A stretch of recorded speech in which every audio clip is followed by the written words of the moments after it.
सभी साथियों को जय भारत जय संविधान। ये साझा मंच क्या है? सभी सामाजिक कार्यकर्ता और सभी संगठनों का एक साझा मंच हमने तैयार किया है, क्योंकि देश में, भारत में विभिन्न विभिन्न जातियों में समाज बटा हुआ है, वर्गों में समाज बटा हुआ है, जाति और गोत्रों में समाज बटा हुआ है, क्षेत्रों में समाज बटा हुआ है। ऐसे ही संगठन में भी समाज बटा हुआ है, तो संगठन भी अब अलग अलग हो गए हैं। दूसरा हो गया है कि कोई भी आदमी जब ये देखता है कि फलां संगठन का मंच लगा हुआ है, तो वो उस पर जाने से इनकार कर देता है। कहता है कि अगर मैं वहाँ जाऊँगा तो गलत हो जाएगा, मेरी वहाँ फोटो आ जाएगी और मेरा वहाँ पर गलत हो जाएगा, चेहरा दिखाई देगा और मेरे संगठन के लोग नाराज हो जाएंगे। फिर दूसरा है, सभी संगठनों ने अलग अलग अपना एजेंडा तय किया है। सच बात तो यह है कि लोग संगठन की परिभाषा भी नहीं जानते, संगठन क्या होता है। संगठन दो चीज़ों से मिलकर बनता है, संघ और ठन।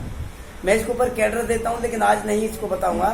ये मेरे कैडर का हिस्सा 7-8 घंटे लगते हैं संगठन सिर्फ समझाने में कि संगठन होता है क्या है। जिनको संगठन की परिभाषा नहीं पता है वो संगठन का नाम रखते हैं और एक एक आदमी 10-10 संगठनों का नाम लिख के सबका वो राष्ट्रीय लेवल का नेता होता है और उसको लेके के घूम रहा है। जब उसे पूछते हैं संगठन क्या होता है तो नहीं वो उसको मालूम होता है। हम सबसे पहले तो लोगों को ये समझा रहे हैं कि संगठन क्या होता है। फिर हमने अभी आपने हमारा बैनर देखा होगा, हमने एक उस पे उद्देश्य लगाया बैनर पे, सोच एक करो। लोगों ने अलग अलग नारे लगाए हैं, अलग अलग बात करी है।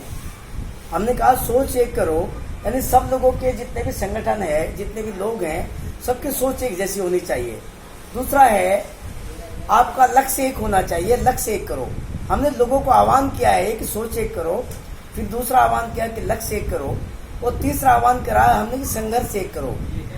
तो सोच एक करो यानी सभी लोग अपनी एक जैसी सोच बनाइए। विभिन्न आपने तरीके से जो अपने संगठन जो निर्माण किए हैं वो आपका तरीका ठीक नहीं है, उसकी सोच को एक करना पड़ेगा। कौन सी सोच? जो 1950 से हमारे देश में जो संविधान में जो लागू है, जो समता मूलक राष्ट्र की जो कल्पना है, वो ऐसी आपको सोच बनानी पड़ेगी। जब आप ऐसी सोच बनाते हो तो सबकी सोच एक जैसी हो जाती है, तो हम फिर लक्ष्य ही करते हैं। हमारा लक्ष्य क्या होना चाहिए? जब सोच हो गई कि समता मूलक राष्ट्र बनना चाहिए तो वो हमारा लक्ष्य हो गया, समता मूलक राष्ट्र। तो वो बनेगा कैसे? उसके लिए हमें संघर्ष करना पड़ेगा और संघ इकट्ठा करना पड़ेगा, यूनाइट होना पड़ेगा। संघर्ष की भी परिभाषा है, संघर्ष। जब संघ होता है तो आपको खुशी मिलती है, हर्ष होता है, आपको खुशी मिलती है। जब तक आपका संघ निर्माण नहीं होता तो आपको हर्ष नहीं हो सकता है। इसलिए संघर्ष एक परिभाषा है। लोगों को ये भी नहीं पता संघर्ष क्यों करते हैं, संघर्ष करना होता है। वो संघर्ष को समझते हैं, वो रगड़ा रगड़ी, घिस्सा घिस्सी, या किसी चीज को, कोई पत्थर को रस्सी घिस रही है, वो संघर्ष होता है। संघर्ष नहीं होता है एक दूसरे से लड़ना झगड़ना, संघर्ष होता है। संघर्ष ये नहीं होता है, संघर्ष होता है संघ का निर्माण कर लीजिए, हर्ष अपने आप हो जाएगा, खुशी आपको अपने आप मिल जाएगी। तो ये सारी चीजें इसमें है। इसलिए हम संगठनों को इकट्ठा करने का हमने कार्यक्रम बनाया पूरे देश के लोगों। छोटा सवाल हो रहा है जी बोलिए। कि पूरे देश में कहीं ना कहीं छोटे बड़े सभी जो संगठन है वो बाबा साहब के विचारों को लेकर चल रहे हैं, तो आपका इस आंदोलन में उतरने का क्या वो है? बाबा साहब के विचार को लेके लोग नहीं चल रहे हैं, बाबा साहब को लेके चल रहे हैं। उन्होंने बाबा साहब अम्बेडकर को, जैसे ये भगवान है, यहाँ पे 33 करोड़ देवी देवता है, ऐसे डॉक्टर बी.आर. अम्बेडकर को भी भगवान बना लिया है लोगों ने। मंदिर बना देना, या तो घंटा बजाने की सिर्फ एक जरूरत रह गई है, पूजा आरती तो करनी शुरू हो गई है, माला पहनानी शुरू हो गई है, बाबा साहब के नाम पे भजन कीर्तन भी गाने शुरू कर दिए हैं। बाबा साहब डॉक्टर अम्बेडकर ने जो लॉर्ड मैकाले का जो बनाया हुआ जो कानून जो था, जो मानवीय जो अधिकार जो थे, उनको संविधान में इंगित करा के एक ऐसा महान काम किया बाबा साहब ने। और वो कुछ लोगों के लिए जिनके लिए अधिकार नहीं थे, उनके लिए बाबा साहब अम्बेडकर एक महान व्यक्ति बन गए, भारत के मसीहा बन गए। और ऐसी मसीहा की जय जयकार तो करनी चाहिए थी, लेकिन जिस ग्रंथ में, जिस किताब में बाबा साहब अम्बेडकर ने जो अधिकार जो दिए, उस किताब को हमने अंगीकार ना किया, सिर्फ बाबा साहब डॉक्टर अम्बेडकर को अंगीकार किया। यानी व्यक्ति की फोटो लगा ली, व्यक्ति के ग्रंथ को नहीं माना है। ये फर्क है और लोगों में।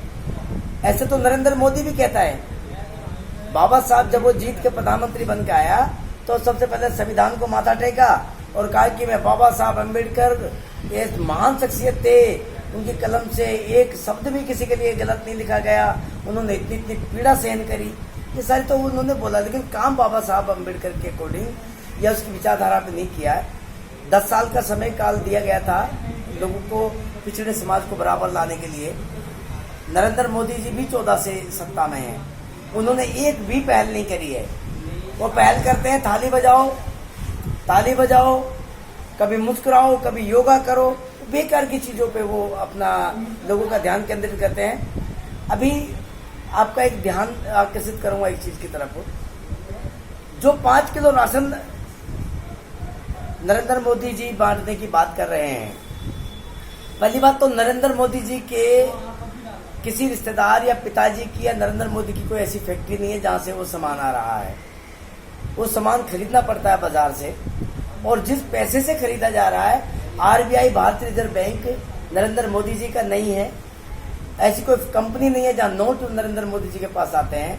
वो पैसा भी पब्लिक का होता है, सामान भी पब्लिक का होता है, पब्लिक में ही बांटना होता है, पब्लिक के ही टैक्स का वो पैसा होता है। यहाँ तक कि नरेंद्र मोदी जी जो तनख्वाह ले रहे हैं वो भी पब्लिक के पैसे से ले रहे हैं। लेकिन जो थैला जिसमें सामान बांटा जा रहा है उसके ऊपर फोटो नरेंद्र मोदी जी की लगा रहे हैं। ये किसने अधिकार उनको दे दिया कि पब्लिक के पैसे को, पब्लिक को ही आप राशन बांट रहे हैं, पब्लिक के पैसे से उस राशन को बांट रहे हैं, उसके ही टैक्स का पैसा वहां पे जा रहा है। एक गरीब से गरीब आदमी जो झुग्गी में रहता है, झोपड़ी में रहता है या रोड की पटरी पे रहता है, वो आदमी भी कम से कम माचिस तो खरीदता ही होगा, बीड़ी का बंडल तो खरीदता ही होगा। वो आदमी नमक मिर्च चलती नहीं खरीदता होगा, रोटी खाता होगा, लेकिन वो कम से कम बीड़ी माचिस तो खरीदता होगा, एक मोमबत्ती तो खरीदता होगा। उसमें भी उसका टैक्स जाता है, सरकार उस पर भी टैक्स लगाती है, तो उसके टैक्स से नरेंद्र मोदी को तनख्वाह मिलती है। लेकिन जो थैले पे जो अभी वो फोटो लगाता है, अरविंद केजरीवाल ने बड़े बड़े बोर्ड लगा रखे हैं दिल्ली में, हर रविवार डेंगू के ऊपर वार। ये बात तो बिगड़ के ही भी हो सकती थी, डेंगू पे वार। अब वो डेंगू पे वार क्या हो रहा है वो दिखाई नहीं दे रहा है, वो दवाई दिखाई नहीं दे रही है, कहाँ पे वार कर रहे हैं, डेंगू को मार कैसे रहे हैं, कौन से जाल से डेंगू को पकड़ रहा है, वो नहीं दिखा रहा है। लेकिन वो पोस्टर छाप रहा है, वो पोस्टर पे अपनी फोटो लगा रहा है बड़ी बड़ी, उसके ऊपर करोड़ों रुपए का बजट बनता है। ये पैसा किसका था?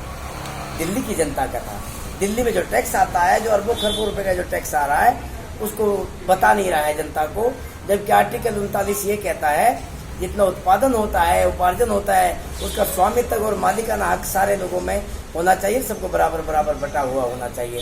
लेकिन यहाँ पे नरेंद्र मोदी थैले पे फोटो छाप रहा है, अरविंद केजरीवाल बड़े बड़े पोस्टर लगा रहा है जो जिसमें करोड़ों रुपए खर्च कर रहा है, अस्पताल के ऊपर स्वच्छता के फोटो लगा रहा है। कहता है कि वो, दूसरी बात कहता है कि जितना खर्चा हो आप बड़ी से बड़ी अस्पताल में चले जाइए और सरकार आपको खर्चा देगी। बड़ी अस्पताल किसकी है भाई? किसी गरीब आदमी की है? नहीं, अरविंद केजरीवाल जी के रिश्तेदार की अस्पताल है। तो अमीर कौन हुआ? केजरीवाल जी का रिश्तेदार अमीर हो गया। तो वो क्या कर रहा है, अपने आदमी को कई तरीके से अमीर करने का प्रोग्राम में अस्पताल के खर्चे पे भी वो उसको अमीर करना चाहता है। और अपनी जो फोटो लगा रहा है, अगर भारत संविधानवादी राष्ट्र बनता है तो ऐसे लोगों को कोई जगह नहीं मिलेगी। 326 अनुच्छेद भारतीय संविधान का कहता है कि हम अपने मताधिकार से, यहाँ मतदान लिखा जाता है गौतम जी, मताधिकार को मतदान केंद्र बनाया जाता है, यानी मत का दान करना। और यहाँ पे जो चुने जाते हैं मताधिकार से, वो लोग यहाँ पे राजा बन जाते हैं जब उनका नाम लोक सेवक लिखा जाता है। मैं अपने मताधिकार से लोक सेवक चुनता हूँ। अगर जिस दिन भारतीय संविधानवादी राष्ट्र बनेगा, ये संविधानवादी राष्ट्र बन जाएगा, ये भारतीय संविधान लागू हो जाएगा, उस दिन नरेंद्र मोदी जी से लेके और जितने भी लोक सेवक यहाँ पे बनते हैं, या सब लोगों को, या आगे बनते रहेंगे, उनको अपना टिफिन पैक करके घर से और रोडवेज की बस में बैठ के आम आदमी तरह जाना पड़ेगा लोक सेवक की तरह अपनी ड्यूटी निभाने के लिए। लेकिन यहाँ पे होता क्या है, उल्टा हो गया है, लोगों को जानकारी संविधान की नहीं है। ये हम लोग ये संविधान यात्रा निकाल रहे हैं कि अगर आपका चैनल इस बात को देश में पहुंचाता है तो मैं कहता हूँ ये बहुत जल्दी एक मामला बन जाएगा भारत में कि लोगों को जागरूकता मिल जाएगी कि अगर आपका एक जनवाणी समाचार अगर इसको दिखाता है पूरे भारत में, तो प्रत्येक नागरिक जागरूक हो जाएगा कि लोक सेवक को ड्यूटी करने के लिए टिफिन पैक करके जाना पड़ेगा, तनख्वाह में गुजारा करना पड़ेगा, उसके पीछे जितनी सिक्योरिटी का खर्चा होता है, जितना बेकार की चीजों का खर्चा होता है, वो सब बंद करना पड़ेगा। तब ये देश संविधानवादी राष्ट्र बनेगा। और ये लाल बहादुर शास्त्री जी का उदाहरण है शायद यहाँ पे, वो एक ऐसे प्रधानमंत्री रहे हैं यहाँ पे, वो क्या नाम है, ब्राह्मण थे शायद लाल बहादुर शास्त्री, हाँ, वो इस तरीके के प्रधानमंत्री रहे हैं। किसी ने उदाहरण दिया था कि जब वो एक मीटिंग में जा रहे थे, उनको कुर्ते का जेब फटा हुआ है। उनकी बेटी ने बताया कि पापा आपका जेब फट रहा है और आप भाषण देने जा रहे हैं। तो उसने कहा कि बेटा जिनके पास मैं जा रहा हूँ उनके पास तो कुर्ता ही नहीं है, मैं तो पहन तो रखा है कम से कम। तो ऐसे प्रधानमंत्री को चलने नहीं दिया जाता है यहाँ पे। और दूसरे लोग आजकल हैं, हम संविधानवादी राष्ट्र बनाएंगे, सब लोगों को अपनी ड्यूटी करनी पड़ेगी, नौकरी करनी पड़ेगी। पब्लिक सर्वेंट चुनते हैं हम लोग मताधिकार से। आने वाली सरकार जो भी आएगी या तो पब्लिक सर्वेंट का काम करेगी, वो लोक सेवक की ड्यूटी निभाएगी, वरना हम 2024 में मिशन 2024 संविधानवादी राष्ट्र निर्माण की आंदोलन हमने चला रखा है। पूरे भारत में संविधान यात्रा चल रही है। आज वजीरपुर इंडस्ट्री एरिया, वजीरपुर विधानसभा दिल्ली में आज 10 अक्टूबर 2021 आज वजीरपुर विधानसभा में ये यात्रा निकल रही है। और निशा गौंड जी हैं जिनकी अध्यक्षता में आज यहाँ पे एक अम्बेडकर भवन में मीटिंग भी हो रही है और संविधान यात्रा का जो कार्यक्रम हो रहा है। और यहाँ के लोगों ने आश्वासन दिया है कि नेक्स्ट बार संविधान यात्रा बड़े लोगों के बीच में निकाली जाएगी और पूरे एरिया में निकाली जाएगी। तो यहाँ के लोगों का भी बड़ा हम तो धन्यवाद करते हैं। सर, इतने बड़े बड़े आंदोलन होते हैं, सब चीज़ें होती हैं, काफ़ी नेता ये कहते हैं कि वो उन्हें रोटी देंगे, खाना देंगे, बिजली देंगे, लेकिन आप जो कहते हैं वो कहते हैं कि संविधान देंगे या आप उन्हें संविधान सिखाएंगे, तो ये क्यों सर? हम रोटी या अनाज नहीं देंगे लोगों को, हम रोजगार देंगे। एम्प्लॉयमेंट एक्सचेंज जिसको हम बोलते हैं, रोजगार कार्यालय जो बना हुआ है दिल्ली में भी, उसमें ये रूल है कि 18 साल का बच्चा जब बड़ा हो जाता है, तो जब वोट डालने लग जाता है, मताधिकारी बन जाता है वो, तो उसकी ड्यूटी बनती है, जो लोक सेवक होते हैं वो उसको सरकारी काम देंगे, रोजगार देंगे। और जब तक सरकारी रोजगार नहीं मिलेगा उसको बेरोजगारी भत्ता मिलेगा। ऐसा प्रावधान है पूरे भारत में। FCI food supply corporation of India, जहाँ पे करोड़ों लोगों को रोजगार मिल सकता है। जितनी परचून की दुकानें खुली हुई है थोक के भाव में, एक भी नहीं होनी चाहिए। ये सब के सब FCI की होनी चाहिए, food supply corporation of India की। उचित दर की दुकानें होनी चाहिए। जिस MSP के लिए जो लड़ रहे हैं, वो जो रेट जो लिखवा रहे हैं, वो साथी किसान जो बैठा आंदोलन में, जो आज रेट लिखवाने की बात कर रहा है, वो किसान क्या कहना चाहता है कि MSP लिखा जाए, रेट फिक्स किया जाए। नरेंद्र मोदी जी प्रधानमंत्री कहते हैं कि आप खुली मंडियों में जाके बेचिए। क्यों बेचे? FCI क्या करने गया है? यहाँ पे गोदाम FCI के होने चाहिए, food supply corporation of India के। या अडानी और अंबानी को किसने इजाजत दे दी गोदाम बनाने की? फसल को सीधा सरकार खरीदे, गोदाम में रखे, उचित दर की दुकानों पे बेचे। ऐसा हम लोग नियम और कानून बनाएंगे। ये कानून हम बनाएंगे, ये बनाने वाले नहीं है कानून, मुझे मालूम है। 74 साल से नहीं बनाया है। ये संविधानवादी राष्ट्र बनेगा 2024 में, संविधानवादी लोगों की सरकार बनेगी 2024 में। और कानून भी हम ही बनाएंगे। हम किसी सेक्रेटरी से कानून नहीं बनवाएंगे। हम 543 मेंबर ऑफ पार्लियामेंट पूरे भारत में तैयार करके लोकसभा में भेजेंगे। और उन एक एक मेंबर ऑफ पार्लियामेंट को वह सोएगा नहीं AC की, उसमें हम वहां से AC हटा देंगे।